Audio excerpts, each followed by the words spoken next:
les anciens passeports congolais encore en circulation, concomitant avec les passeports biométriques. Les détenteurs de ces passeports ne pourront plus être autorisés à franchir la frontière à la sortie du territoire national. Le ministère des Affaires étrangères et Intégration régionale a toutefois rassuré le public quant à l'importance de l'uniformisation de l'identification des citoyens liés à des considérations strictement sécuritaires. Depuis l'annonce de cette décision, nous avons enregistré des réactions en sens divers, ce qui appelle de la part du gouvernement quelques éclaircissements. 1.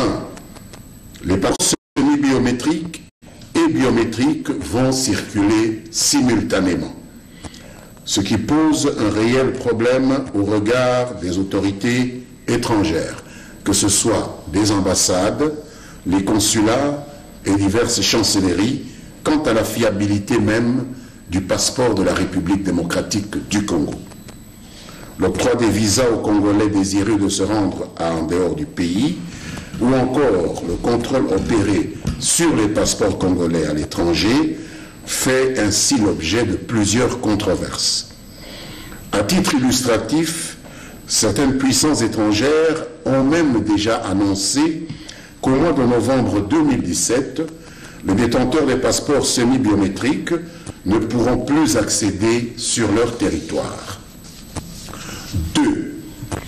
L'Organisation de l'aviation civile internationale, OACI en sigle, a enjoint tous les États membres à opter pour le passeport biométrique, assorti d'une puce contenant un certain nombre de renseignements concernant le détenteur, alors que le passeport semi-biométrique est simplement lisible à la machine et n'offre pas toutes les garanties sécuritaires. 3. Le passeport semi-biométrique peut s'obtenir rien qu'avec une simple photo parfois scannée, ce qui ne le met pas à l'abri de la contrefaçon ou de diverses falsifications à l'heure où tous les pays du monde sont engagés dans une lutte acharnée contre le terrorisme. 4. Le passeport congolais reste et demeure la propriété de l'État congolais qui, pour l'une ou l'autre raison, peut le retirer de la circulation.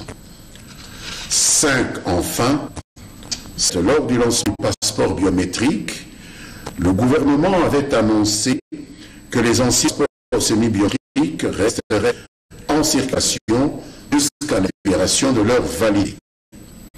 Mais il faut reconnaître que migratoire du moment, le gouvernement congolais ne peut plus autoriser la circulation concomitante de ces deux documents. Le gouvernement congolais tient donc à rassurer la population que c'est pour son bien-être que cette décision a été prise. Monsieur le ministre, puisqu'il en est ainsi, qu'est-ce qui va arriver pour des Congolais qui détiennent encore des passeports en cours de validité, des passeports biométriques, mais qui contiennent des visas? Qu'est-ce qu'ils vont faire?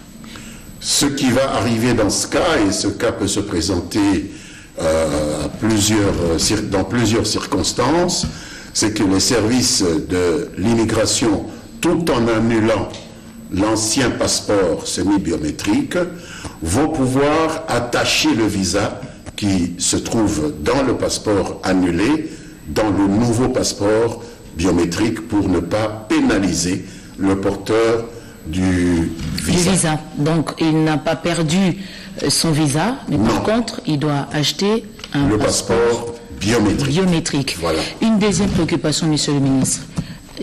C'est à peu près un mois qui nous sépare de la date du 16 octobre annoncée par le gouvernement. Alors, certainement, il y aura un flux important des Congolais qui voudraient, s'ils ont la possibilité, d'obtenir ce passeport biométrique. Est-ce qu'il y a-t-il des dispositions au ministère des Affaires étrangères pour répondre à cette supposée demande? Oui, madame. Jusqu'à présent, le ministère des Affaires étrangères a la capacité de délivrer 12 000 passeports semi-biométriques par mois. Des acquisitions de nouvelles machines ont été faites pour doubler, c'est-à-dire 24 000 et aller même au-delà, jusqu'à 28 000 passeports biométriques par mois pour répondre à votre préoccupation. Ainsi, nous pourrons rapidement... Congo Synthèse. La synthèse des infos de la RDC, l'Afrique et le reste du monde. Une seule adresse. qui détiennent des passeports semi-biométriques puissent être en possession des passeports biométriques et être en règle avec les exigences de la sécurité et de la migration au niveau international. Sachez que le vice-ministre des Affaires étrangères et de l'intégration régionale vient à peine de tenir une conférence de presse. Guy Kitiki et Ricky Nzouzi ont recueilli les propos du vice-ministre des Affaires étrangères en rapport justement avec cette question de passeport biométrique. Il était temps pour que le ministère des Affaires étrangères, après avoir lancé son communiqué, puisse un peu fixer l'opinion. Qu'est-ce qui se passe réellement? Notre pays est membre de ce qu'on appelle l'Organisation d'aviation civile internationale. Et cette organisation, où l'État congolais est membre, qui réglemente tout et qui réglemente aussi la circulation des citoyens de chaque pays. Il a été exigé aux pays membres qui veulent faire voyager doivent avoir des documents fondamentaux, c'est les documents qu'on appelle les passeports. Mais aujourd'hui, l'organisation en question a exigé aux États membres d'avoir un passeport biométrique. Ça signifie un passeport qui présente plusieurs matières de sécurisation. Pour permettre aux États de se sécuriser mutuellement, il faudrait que les citoyens qui se déplacent puissent porter des documents qui sécurisent non seulement leurs États et qui sécurisent le pays hôte.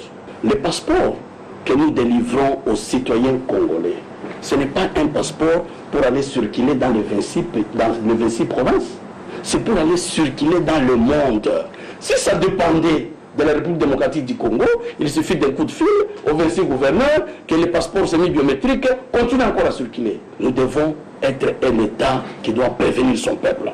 Pour les États-Unis, à partir du mois de novembre, si vous n'avez pas un passeport biométrique, qui que vous soyez, congolais ou je ne sais pas quelle autre nationalité, vous ne pouvez pas franchir les territoires des États-Unis. Non seulement les États-Unis, il y a d'autres pays. Pourquoi? Parce que ces veulent se conformer à l'exigence de l'OACI. Et aujourd'hui, vous savez, avoir un passeport, c'est un tabou.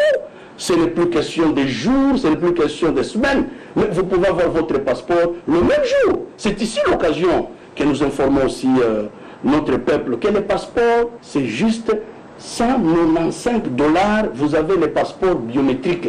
Mais je vois un État qui vous avise, ayez le passeport biométrique, mais on vous laisse courir, vous déplacer avec un passeport semi-biométrique où vous aviez dépenser 5 000 $ pour le billet, 2 000 $ peut-être pour votre séjour. Vous arrivez là-bas à la porte, mais on vous refoule.